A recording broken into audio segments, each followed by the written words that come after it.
ಸಖತ್ ಖಾರ ಬಣ್ಣ ಮತ್ತು ರುಚಿ ಆಚಿ ಚಿಲ್ಲಿ ಪೌಡರ್.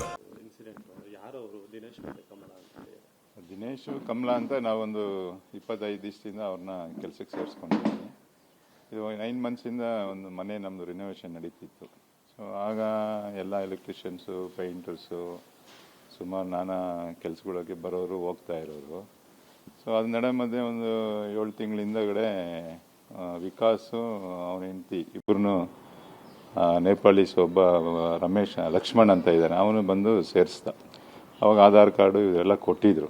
ರಿನೋವೇಷನ್ ನಡೆಯುವಾಗ ಅವರು ಕೆಲಸ ಮಾಡೋರು ಮಟ್ಟವರು, ನಾನು ಬರ್ತಾ ಇದ್ದೆ, ಹೋಗ್ತಿದ್ದೆ, ಕೆಲಸ ನೋಡ್ತಾ ಇದ್ದೆ. ನಾನು ನಮ್ಮ ತಂಗಿ ನಮ್ಮ ಮಗಳ ಮನೆಯಲ್ಲೇ ಇದ್ರಿ ಸರ್ಜಾಪುರದಲ್ಲಿ, ಬಂದು ನೋಡ್ತಾ ಇದ್ದೆ.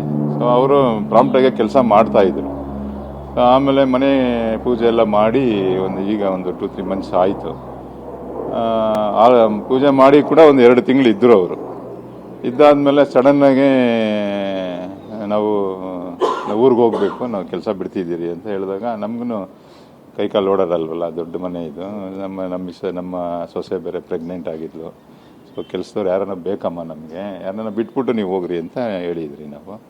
ಸರಿ, ಅವ್ರೂ ಯಾರನ್ನೋ ಒಂದು ಇವನು ಕಮಲನೂ ಇವನ್ನ ದಿನೇಶ್ನ ಬಿಟ್ಬಿಟ್ಟು ಅವರು ಹೋದ್ರು. ಅವ್ರ ಪಾಡಿಗೆ ಅವ್ರ ಸಂಬಳ ಎಲ್ಲ ತೊಗೊಂಡು ಹೋದರು. ಯಾವಾಗ ಕೂಡ ನಮ್ಮ ಮಿಸ್ಸಸ್ ಎಲ್ಲ, ನಮ್ಮ ಸಿದ್ದರಾಮ ಅಂತ ನಮ್ಮ ಮನೆ ಸೂಪರ್ವೈಸರ್, ಅವನು ಎಲ್ಲ ನೋಡ್ಕೊತಾನೆ. ಅವನು ಪ್ರತಿಯೊಬ್ಬರದ್ದು ಅವನು ಕೇಳ್ತಾನೆ ಇದ್ದಾನೆ ಡೈಲಿ. ಆಧಾರ್ ಕಾರ್ಡ್ ಬೇಕು ನಿಮ್ಗೆ, ಎಲ್ಲಿ ನಿಮ್ಮ ಬ್ಯಾಂಕ್ ಅಕೌಂಟ್ ಬೇಕು, ನಿಮ್ಗೆ ಸಂಬಳ ಹಾಕ್ಬೇಕು. ನಾವು ಆಫೀಸಲ್ಲಿ ಕೂಡ ಅಷ್ಟೇ, ಆಧಾರ್ ಕಾರ್ಡು ಬ್ಯಾಂಕ್ ಅಕೌಂಟ್ ಇಲ್ಲ ಅಂದರೆ ನಾವು ಸಂಬಳ ಕೊಡಲ್ಲ ಯಾರಿಗೂ. ಸೊ ಅಷ್ಟು 22 ದಿವಸದೊಳಗಡೆ ಇದು ಇಷ್ಟೊಂದು ಪ್ಲ್ಯಾನ್ ಮಾಡಿದ್ದಾರೆ. ನಾನು ನಾನು ಫಿಲಿಪೀನ್ಸ್ಗೆ ಬಾಲಿಗೆ ಹೋಗಿದ್ದೆ. ಸೊ ಆವಾಗ ಅಂದರೆ ನನಗೆ ಅಲ್ಲಿ ಟೈಮಿಂಗ್ಸ್ ಬಂದ್ಬಿಟ್ಟು 3:30, ಇವ್ರಿಗೆ ಟೈಮಿಂಗ್ಸ್ ಬಂದ್ಬಿಟ್ಟು 11:30 ಇತ್ತು ಅಂತ ಕಾಣ್ತದೆ. ನಾವು ಇವರೆಲ್ಲ ನಮ್ಮ ಮಿಸ್ಸಸ್ಸು, ನಮ್ಮ ಸೊಸೆ, ನಮ್ಮ ಅರ್ಜುನ್, ನಮ್ಮ ಮಗ ಎಲ್ಲ ಮಳೆಯಿಂದ ಮನೆಯದೊಂದು ಭೂಮಿ ಪೂಜೆ ಬರಲೇಬೇಕು ಅಂತ ಪಾಪ ಅವರು ಕರ್ಕೊಂಡು ಹೋಗಿದ್ರು. ಅವ್ರು ಹೋಗ್ತಾ ಇರಲಿಲ್ಲ. ಸಂಡೇ ನಮ್ಮ ಮಗ ಯಾವಾಗೂ ಮನೆ ಬಿಟ್ಟು ಆಚೆ ಹೋಗಲ್ಲ, ಮಗನೂ ಸೊಸೆ ಇಲ್ಲ. ಅಂಥದ್ರಲ್ಲಿ ಹೋಗಿದ್ದು ಈಗ ಒಳ್ಳೇದಾಯಿತು ಅನಿಸುತ್ತೆ, ನನಗನ್ನಿಸುತ್ತೆ. ದೇವರೆಲ್ಲೋ ಒಂದು ಕಡೆ ನಮ್ಮನ್ನು ಕಾಪಾಡಿದ್ದಾನೆ, ಯಾರಿಗೂ ಏನೂ ಆಗಿಲ್ಲ. ಬಟ್ ಅಷ್ಟರೊಳಗಡೆ ಇವಳು ರೇಣುಕಾ ಅಂತ ಕರಿಯಮ್ಮನ ಅಡುಗೆ ಅವಳು ನಮ್ಗೆ ನಂಬಿಕೆನೆ ಆ ಅಮ್ಮನ ಮೇಲೆ. ಒಂದು 6 ತಿಂಗಳು 7 ತಿಂಗಳಿಂದ ಆ ಅಮ್ಮನೂ ಕೆಲಸ ಮಾಡ್ತಾ ಇದ್ದಾಳೆ, ಚೆನ್ನಾಗೆ ನಿಯತ್ತಾಗಿ ಕೆಲಸ ಮಾಡ್ಕೊಂಡು ಹೋಗ್ತಿದ್ದಾಳೆ. ಅವಳನ್ನ ಡೈವರ್ಟ್ ಮಾಡಿದ್ದಾರೆ. ಅವಳು ಕಮಲಾ ಅನ್ನೋಳು ಇದ್ನಲ್ಲ, ಇವಳು ಏನೋ ತಗೊಬೇಕು ಅಂತ ಈ ಅಮ್ಮ ಹೇಳಿದ್ದಾಳೆ. ಸರಿ ನಡಿ ಹೋಗೋಣ ಅಂಗಡಿಗೆ ಅಂತ ಕರ್ಕೊಂಡು ಹೋಗಿದ್ದಾರೆ. ಕರ್ಕೊಂಡು ಹೋದಾಗ ಅಲ್ಲಿ 20 ನಿಮಿಷ 30 ನಿಮಿಷ ಇವಳೇನೋ ತೊಗೊಂಡೋಗ್ಬೇಕಾದ್ರೂ ಅಲ್ಲಿಂದ ಅಲ್ಲೇ ಫೋನಲ್ಲೇ ಏನೋ ಅಂಗಡಿಯಲ್ಲಿ ಬಿಗ್ ಡೇಯಲ್ಲಿ ಎಲ್ಲ ಕಾನ್ವರ್ಸೇಷನ್ ಕೊಡ್ತಾ ಇದ್ದಾಳೆ ಇಲ್ಲಿರೋರಿಗೆ.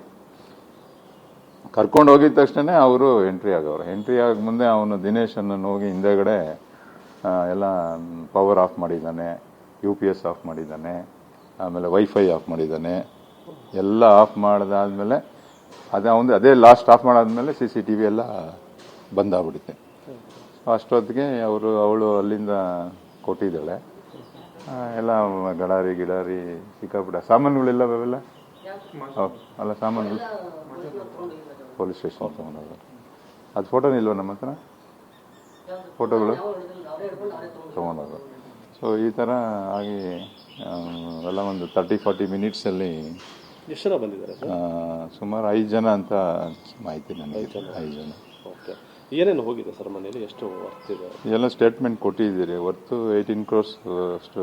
ಇವರು 32 ವರ್ಷದಿಂದ ನಾವು ಸಂಪಾದನೆ ಮಾಡಿ ಪಾಪ ನಮ್ಮ ಮಿಸ್ಸಸ್ ಕಷ್ಟಪಟ್ಟು, ಅವರು ಹೆಂಗಸರು ಬುದ್ಧಿವಂತರು, ಮಕ್ಳಿಗೆ ಅದು 2 ಹೆಣ್ಮಕ್ಳಿಗೂ ಭಾಗ ಕೊಡಬೇಕಾಗಿತ್ತು. ಆ ಸಂಡೇ ಕೊಡಬೇಕಾಗಿತ್ತು ನಾವು.